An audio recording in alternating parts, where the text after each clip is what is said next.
Take that out later. Right, had some ideas. I know how we're going to start this one. So you want to know how to write a novel? You've come to the right place. No, hang on. So you want to know how to write a novel? 120. You've come to the right place. 121. I wear the sunglasses to prevent migraines. How many times? Welcome to Stu Scriber's Crash Course in Novel Writing. Rule number 1. Read as much as possible, even though it is boring. 2. Educate yourself by reading books on the novel writing process. 3. Don't delay. Get it written. I once had a great idea for a film and people said to me, it's not ready, take your time. It's quite derivative. And I was a fool back then, so I listened to them. 2 weeks later, The Matrix Reloaded comes out. What the f? I always knew the government was spying on me, but I didn't realise they were selling my best ideas to Hollywood. R again for research. If you're writing about the army, join the army. If you're writing about the IRA, maybe watch a documentary. Technically, yes, it is still an army, so jury's out. You, upcycle. Go back through your old ideas and see if there are any gems in there worth polishing up. Finally, M, maintain focus. In this day and age, it's very easy to get Jared, what is it? Do I always wear red? No, it's not a new t-shirt. Go back through the footage. I keep the labels in the t-shirts because I might want to know how much it costs in Germany. Ignore all criticism. Every genius gets questioned. Leonardo da Vinci invented the scissors. Do you think people were happy about it? No. They would have said, what's he invented scissors for? And he heard of ripping? Can't he rip in a straight line? Is he too weak to rip? The f***ing c***? Because back then, they would have been well homophobic. Especially in Italy. Talking of ripping, now you've read the rule book, you can rip up the rule book. We'll cut away there, do some editing. Yeah. So now you've read the rule book, you can rip up the rule book. Yeah. So that's all there is to it. 131. Take the negative. 134. Yeah, it's been a while since you've been here. What have I been up to? Oh, playing a bit of piano, making a few nice stews. Summer's turned into autumn. Oh yeah, and I finished my second novel. No biggie. My second novel, Kissing Ian, will be available in all stores at some point next year, I'm sure. That's after my first novel, Whispering to Thomas, debuts early next year, I'm sure. 2 books in a year? I'm like Taylor Swift, but of books. And I don't use the same chord progression over and over. No shade, she's great. It's the melody lines that keep me coming back.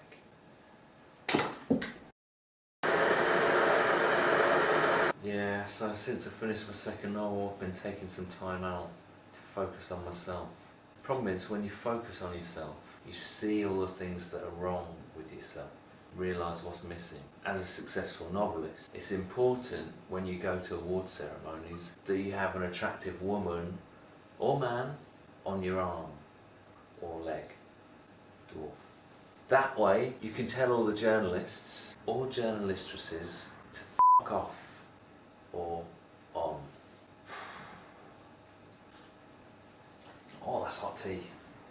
Yes, I am interested in finding a girlfriend. Or as I like to put it, I have opened auditions for my next leading lady. But I think there must be another strike on.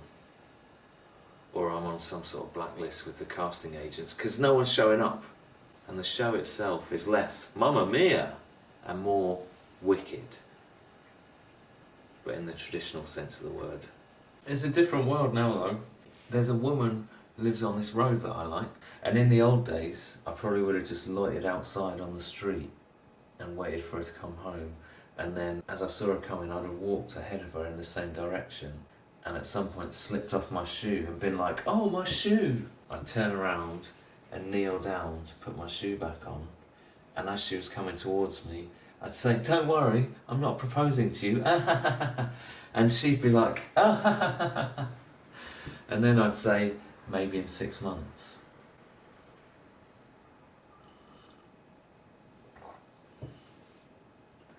And then she'd fall in love with me.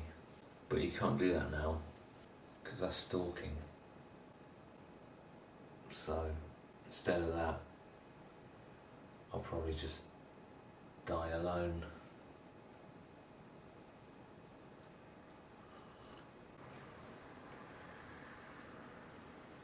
She's not here. There's an ambulance parked over there. It's probably a false alarm. What was that? Anyway, let's go back to filming me. Huh? Oh, they're coming over here, yeah. Oh, I wonder what... You know what it could be? The woman who lives on the ground floor is bedbound. So she could have had a fall or something.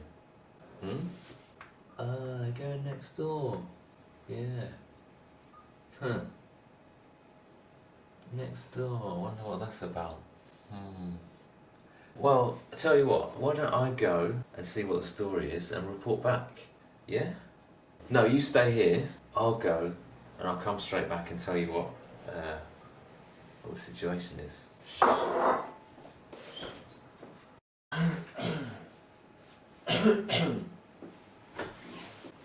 Bit of a shock, actually.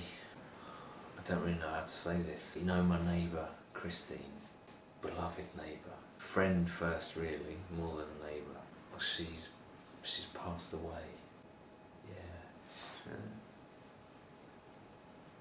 It's very sad, yeah. Natural causes, I'm sure. Bloody natural causes. Get the best, don't they? I mean, she was very old, 60, mid-50s at least, so you know. It's just her time, really. Just her time. Sad. Sad. It's sad. So sad. It's a sad, sad situation. Can't say absurd. That's the absurd thing. He says absurd, like he's never seen the word before. Ah, it's really very sad.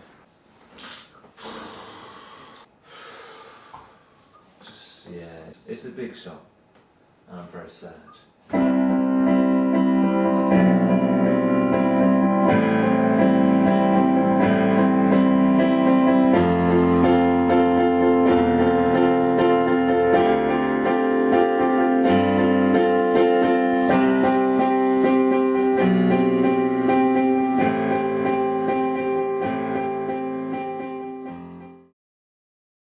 Jared suggested downloading a dating app, and I was like, nah, not for me. And then Simon said it might be a good idea, so I'm just setting up my profile now. It's like I'm a peacock, showing off my prettiest feathers. This is my green feather, and that's for my piano playing. This is my red feather, and that's for my cooking. And this is my blue feather, and that's for my novel writing skills. And these are my black feathers, and they're for my depression. You answer these questions, they call them prompts. That gives people an idea of what you really like. So these are the prompts. The one thing you should know about me is sometimes I lash out in my sleep. My friends would describe me as missing. My most controversial opinion is Tony Blair is Cherie Blair. Think about it. You should not go out with me if you don't want to. My simple pleasures. Waking up and thinking it's a Monday morning and I'm late for work, and then realising it's a Saturday and I haven't had a job for a year. Let's make sure we're on the same page about 9/11. A random fact I love is blood bounces on ice. So now I just look at women's profiles and send them messages. And that's not creepy, apparently. Well, she definitely likes coffee. She's mentioned it about 3 times. This woman's kissing her dog. Simon, what's her love language? She looks like a grumpy Rihanna. Coffee. What is it with coffee? Like if Rihanna had nothing to look forward to apart from Mecca Bingo in about 3 weeks' time. She lets her dog lick her face. When I think of coffee, I think of bad breath. Jared, what is BDSM? What is going on with these women and their dogs? Something's not right. This woman's not smiling in any of her photos. We used to value a sense of humour. How do I know she's even got teeth? Now it's a sense of coffee. Well, I'm gonna say, have you got teeth? Please verify. She must stink. Want to go get some soup sometime. If there were this many pictures of me kissing a dog on the internet, people would be asking some serious questions. I don't understand this. How can they afford all this coffee? This has been a waste of time. Nice one, Jared. Dogs eat their own shit. F off with the coffee.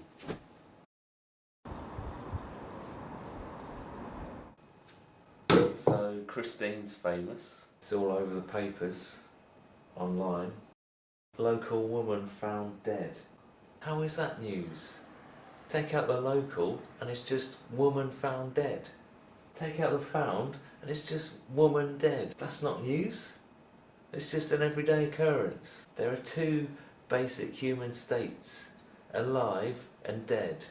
So it's a 50-50 chance. Well, they're going to fill the rest of the paper with stories about all the people who are alive? No. It's just terrible journalism. I hope you two aren't going to become a couple of hacks like this, sensationalising deaths by natural causes. The crime section. It's not even suspicious circumstances. It does say suspicious circumstances, actually. Huh.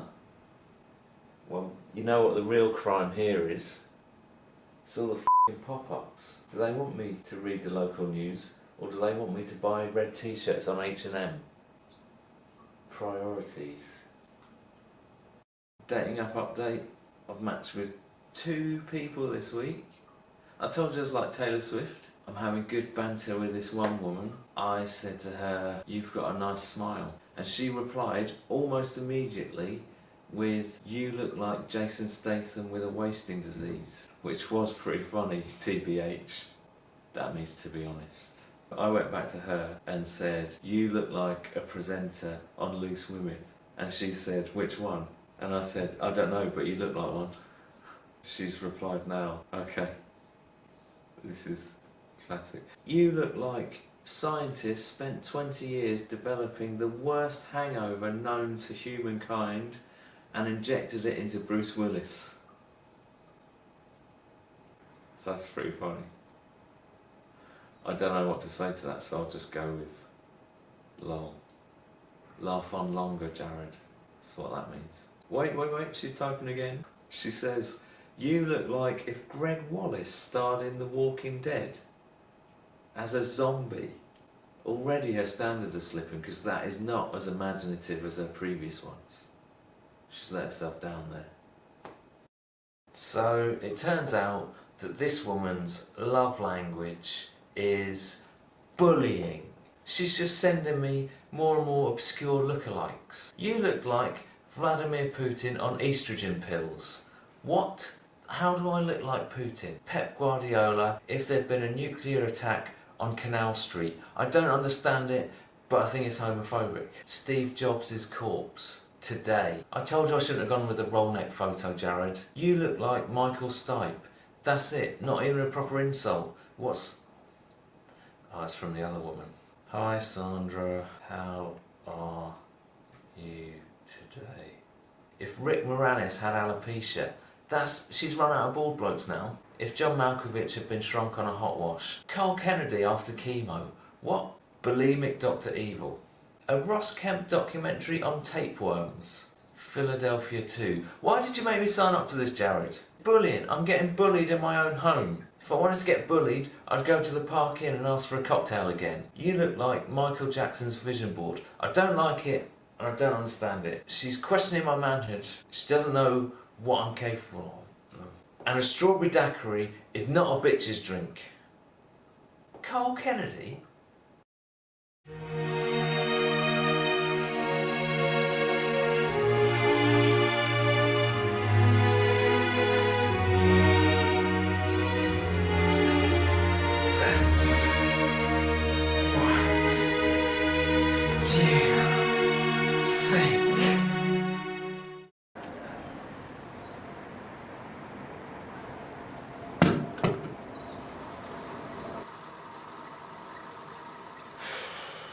This tabloid fetishisation of an old lady's natural passing is getting worse. I mean, look at it today. Police suspect foul play. Police have called for any witnesses to come forward in relation to the death of Haringey resident Christine. Murder. How do they know it's murder? There's no sign of forced entry, it says here. Did she have bullet holes in her chest? No. Did she have a dagger sticking out of her back? No. Did she have any ligature marks around her neck? No. Well, yes. Slight ligature marks around the neck were discovered on the victim's body. But she had a cat. If they looked into that, you'd be surprised how many deaths in the UK are caused by people's pets. You hear about it all the time. Babies getting eaten by snakes, gerbils eating out men's internal organs, Richard Gere.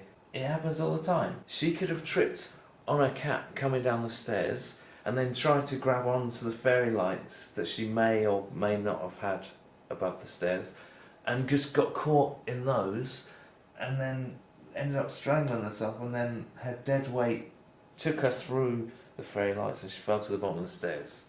There you go. Mystery solved. So I'll put that in the comments section and hopefully that'll be the end of it. Well, then I'll tweet it if there's no comments. Do I have to figure out every non-suspicious death round here?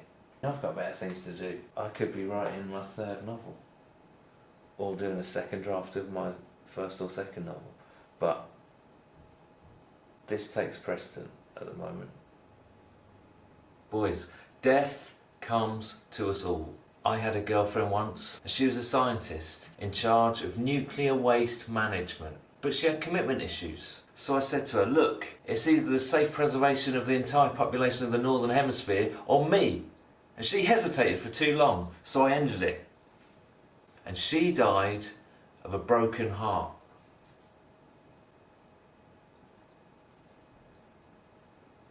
Officially, it went down as radiation poisoning, but I knew the underlying issue.